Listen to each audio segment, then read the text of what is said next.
নমস্কার, আমি ভাগ্যশ্রী। তোমরা জানোই ভাগ্যশ্রী মানে কমেডি ভিডিও করে, কমেডির কিছু থাকে। আজকে নিশ্চয়ই কমেডি কিছু থাকবে, আমার লং ভিডিওর মধ্যে কিন্তু কমেডি কিছু থাকবে। তোমরা যদি হাসি উঠে তাইলে হাসির কিচ্ছু লেখো, আর লাস্টে সমাধান আছে। এটার কি সমাধান যদি সমাধানটা কইতে পারো, আমি কিন্তু নেক্সট ভিডিওতে তোমরাকে যে সমাধানটা ঠিকভাবে করবে তাকে কিন্তু আমি তুলে ধরুম নেক্সট ভিডিওতে। তো আজকের ভিডিওটা হইছে গান্ধীজিকে নিয়ে। গান্ধীজিকে নিয়েও আমি একটা ঐতিহাসিক রচনা লিখছি, যে রচনাটা তোমরা শুনলে বুঝবা রচনাটা আসলে মানুষের নিত্য জীবনে কাজে লাগে কিনা। তো এই গান্ধীজি কিছুদিন আগে 2000 ওলা কিন্তু গান্ধীজি আসলো, যা এখন নাই। 2000 ওলা গান্ধীজি এখন নাই, এখন লুপ্ত হয়েছে 2000 ওলা গান্ধী।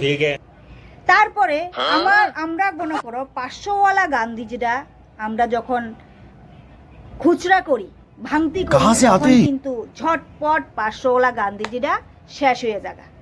কই যা আমরা কইতে পারি না, সেকেন্ডে উধাও। 500 ওয়ালা গান্ধীজি যখনই আমরা খুচরা করি, যার কাছে বেশি বেশি গান্ধীজি আছে তাকে কিন্তু সমাজে অনেক দাম দেওয়া হয়, তাকে সিংহাসনে বসানো হয়।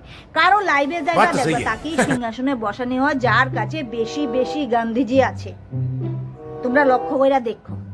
যা আবার একটা কথা মনে রাখবা, একবার যদি কোনো গান্ধীজি কেউ লইয়া যায়, তার কাছ থেকে তুমি নাকের জল চোখের জল ফালাইয়া কিন্তু গান্ধীজি তবুও খুঁজা আনতে পারত না, যার কাছে একবারে গান্ধীজি যায়। তোমার থেকে যদি কোনো গান্ধীজি হাওলাদ লইয়া যায়, ওই গান্ধীজি কিন্তু তোমরা সহজে পাইতা না, তার লেগে তোমার কাম। গান্ধীজি কিন্তু যার কাছে একবারই নাই, সে কিন্তু সমাজের কাছে একবারে নিচু মানুষ হয়ে যাইতে লাগে। যার কাছে গান্ধীজি নাই, পাড়া প্রতিবেশী আত্মীয় স্বজন তাকে কিন্তু ভালো চোখে দেখে না। পাড়া প্রতিবেশী আত্মীয় স্বজনের রূপ তুমি দেখতে পারবা তোমার কাছে যখন গান্ধীজি থাকতো না।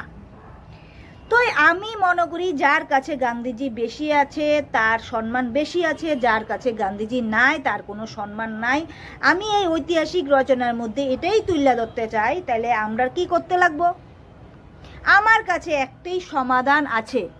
সমাধানটা হলো, আমরা চলো ব্যাংক লুটপাট করে গান্ধীজিরে লইয়াই করি। বেশি বেশি গান্ধীজি থাকলে আমরা অনেক বেশি লাভ হইব। তুমি অনেক বড় বাগানের মালিক হইতে পারবা, ঘরের মালিক হইতে পারবা, অনেক জিনিসের অধিকারী হইতে পারবা যদি গান্ধীজি তোমার কাছে বেশি থাকে। এটাই একটা সমস্যা। আমি ব্যাংক লুটপাট করুন ছাড়া গান্ধীজি আমাদের কাছে আইতো না। তো আজকে তোমার ঐতিহাসিক রচনাটা তোমার কাছে কেমন লাগে? যদি ভালো লাগে অবশ্যই লাইক কমেন্ট শেয়ার করে দেবো। আজকের মতো এখানেই সমাপ্তি। যদি তোমরা সঠিক গঠনমূলক কমেন্ট করতে পারো, তাহলে নেক্সট ভিডিওতে তোমাদের মধ্যে থেকে কেউ না কেউ এই ভিডিওর মধ্যে আমি নাম তুলে ধরুম। তো তোমরা সবাই ভালো থেকো, সুস্থ থাকো। তোমরা কাছে আমার হাসির ভিডিও যদি ভালো লাগে তাহলে লাইক কমেন্ট শেয়ার করে দেবো। তো সবাইকে tata, till them, Radhe Radhe.